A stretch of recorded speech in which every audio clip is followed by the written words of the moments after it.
పుష్ప 2లో ఈ hidden details గమనించారా? ఇక్కడ చార్లో నుంచి దిగి ఎవరినో గట్టిగా వార్నింగ్ ఇచ్చేటట్లే ఉన్నాడు. అండ్ ఈ షాట్ లో గంగమ్మ తల్లి దగ్గర జరిగే ఫైట్ షాట్ లో శ్రీవల్లి ఒక డైలాగ్ చెప్తుంది. ఏంటంటే పుష్ప అంటే పేరు కాదు, పుష్ప అంటే బ్రాండ్. ఈ షాట్ లో జీవేసుకొని వచ్చి అలా తన మనుషులు అలా పుష్పరాశి ఇలా నడుచుకొని వస్తుంటే ఎలా ఉందో గూస్ బంప్స్. అండ్ ఇప్పుడు పెళ్ళాం మాట వింటే ఎలా ఉంటుందో ప్రపంచానికి చూస్తా అని చెప్తాడు. తర్వాత ఈ షాట్ లో శ్రీవల్లి కాలు తీసుకుని తగ్గేదేలే అని చెప్పే డైలాగ్ మాత్రం మామూలుగా లేదు. ఈ షాట్ లో పుష్ప సముద్రంలో పడిపోవడం మనం చూడొచ్చు.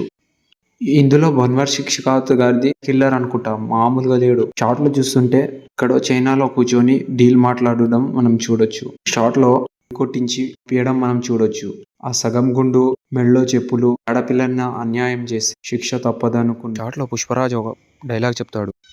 అది 7 కొండల పైన ఉన్న సముద్రం పైన ఉన్న వెళ్ళి తెచ్చుకోవడమే పుష్పగాడి పని అని చెప్తాడు.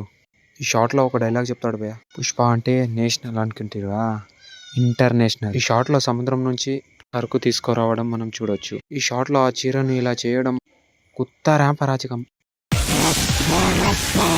ఈ షాట్ మాత్రం థియేటర్లో చూస్తే మాత్రం గూస్ బంప్స్ అంతే. ఈ షాట్ లో రప్ప రప్ప అని ఒక డైలాగ్ చెప్తాడు భయ్య, కొత్త ర్యాంపరాజకం. ఈ డీటెయిల్ మీకు యూస్ఫుల్ అనిపిస్తే please like and subscribe to my channel.